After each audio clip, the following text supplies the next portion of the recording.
They are not cast on stone.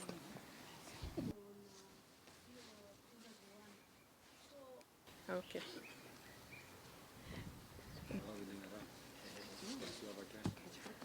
Kuza kazi, kuza viwanda, linda nchi. KRP, the Kenya Reform Party, is anchored on a number of broad objectives and principles that seek to, 1, promote, grow, entrench, and sustain a fully production-driven economy committed to providing decent and full employment to all Kenyans.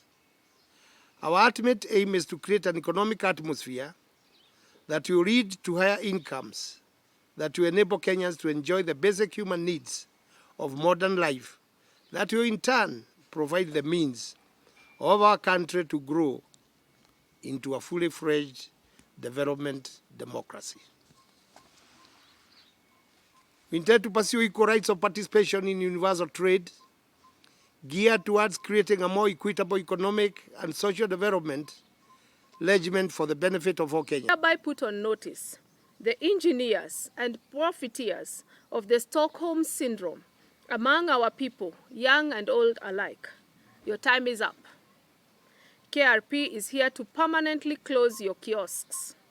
Our people will once more walk head and shoulder high with their dignity fully restored. The GIA will see to it that there are assured returns for every effort, every venture, every talent in every village.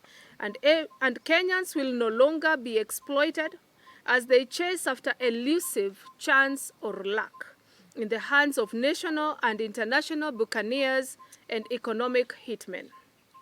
Ladies and gentlemen, I humbly and confidently announce that we now stand at the banks of a blessed, wonderful, and prosperous future. The future that has informed our imaginations, our hopes, and prayers over the years.